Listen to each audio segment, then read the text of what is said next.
Chances are you've seen Josh Mayo at Carolina sporting events. This time, he's watching men's lacrosse, but you'll typically catch Mayo watching men's basketball. He even followed the team to Houston for the Final Four this year. The whole city was abuzz, but it was really special being a Tar Heel fan, being there in person. But before Houston, the Tar Heels had to go through Raleigh.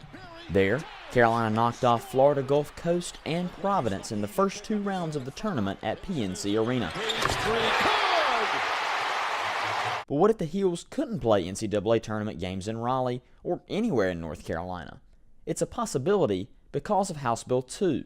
On March 31st, NCAA President Mark Emmert said the organization doesn't support the new law, making it, quote, very, very hard, if not impossible, to operate in states like North Carolina. And Scott Dupree of the Greater Raleigh Sports Alliance says removing the tournament would impact Raleigh's economy, since it is such a big event. Now, it's varying degrees of big depending on what teams are assigned to Raleigh and what kind of fan bases come to Raleigh. So we can't control that, but we know it's always going to be good. Dupree says a good way to determine the impact is looking at the number of hotel rooms sold during an event, since the people in those hotel rooms aren't locals. And that means if you're in a hotel room, that means you're here, you're spending money on a hotel, you're spending money on 3 meals a day, you're probably doing some retail store shopping, and that all adds up to the visitor spending.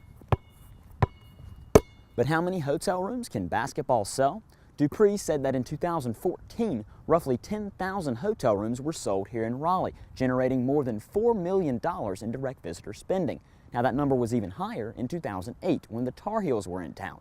Roughly 12,000 hotel rooms were sold, generating more than $5 million in visitor spending. Those are the kind of numbers Dupree says the city of Raleigh can't easily replace. But Raleigh wouldn't be the only city affected if the NCAA chose to avoid North Carolina. Greensboro and Charlotte could see their tournament games scheduled for 2017 and 2018 taken away. Dupree says Raleigh will be bidding this summer to bring the tournament back to PNC in the future, but in light of HB2, that bid could fall short. We're always hopeful to get it every 3 or 4 years. That's sort of our business plan, our model. And if we were to go a window of time there for 3 or 4 years and not get it, it would be a hit.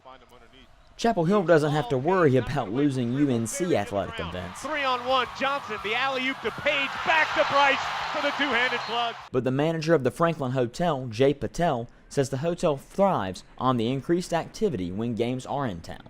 We're going to be projecting to staff a little bit more heavily. We'll have a few extra people on duty, be buying more inventory from our suppliers.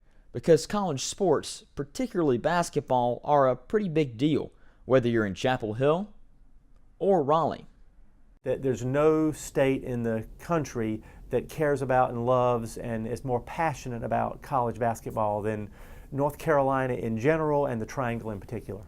And even though Mayo goes to all types of UNC sporting events, fans like him show just how much basketball impacts the Triangle.